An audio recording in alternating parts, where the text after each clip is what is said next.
I want to ask about the president's tumble that he took on the stage in Colorado the other day. It's absolutely true that any one of us could trip over an object that just happens to be in our path. Nonetheless, we've all observed the difficulty this president has in certain settings. Steps are one of them. Of course, there was no sandbag in his path on the steps up Air Force One on any of those occasions. And I was struck particularly by the incident on May 19 in Hiroshima, where the president descended down a set of stone steps toward a shrine, at the bottom of which steps he was greeted by the Japanese Prime Minister. And if you look at that footage, the president slipped and caught himself on those steps. And as he greeted the Prime Minister, you could even see on the president's face pursed lips as if to say, this was a close one. And I know I watched that scene with my heart in my hands, because this was a set of stone steps, and even though there were handrails on either side, he was directed by his advance team, presumably, to descend at the middle of those steps, unaided by the handrails, the Japanese Prime Minister, an aide, or anything else. And that could have been really catastrophic. And so my question to you is whether this whole series of incidents has led the White House Chief of Staff to direct some kind of review of the advance procedures that are employed on behalf of this, the nation's oldest president. So let me say you've paid a lot of attention to that particular situation. I actually did not see that. I was with him in Hiroshima, so this is something that I was not aware of, so I can't speak to that particular moment.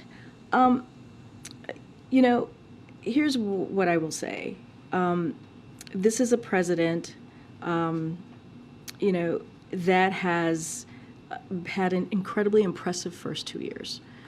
When you think about what he's been able to get done, when you think about the record historic pieces of legislation that are now into law. I just went into it with the different pieces of legislation that's actually going to make a difference and change Americans' lives, Americans who truly need it.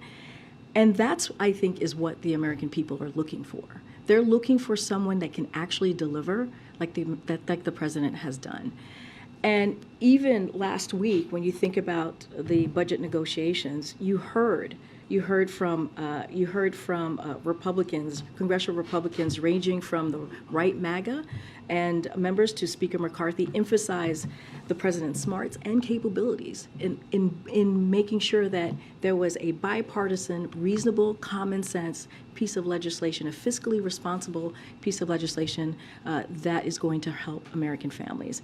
And so you see him again and again and again over the past few years deliver, whether it's 2020, where people underestimated him and he got that done, whether it's 2022, again, when people underestimated, got that done, whether it's this budget agreement, he got that done. And I think that is the most important thing that the Americans are going to care about and that Americans are going to look to.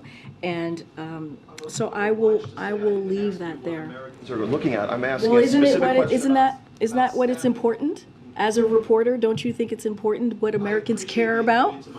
But my question was... I'm just saying that is something that Americans want. Isn't that not true, that they have a leader that's going to deliver for them? Your proposition may or may not be true, but it's not responsive to my question. I think it's very true. You're asking, no, I know what your question is. You're asking me if we're going to change anything from here, if the Chief of Staff has asked for to change anything from here. And here's the thing. We are not. Things happen. Other presidents have had similar situations, as you know, and I'm sure you've reported on the last president who's had a similar situation. And so, look, things happen. This is a president that delivers and will continue to deliver for the American people, and that's what he cares about. I'll see you guys tomorrow. Thank you. You have to stop the discrimination against me. You have to stop the discrimination.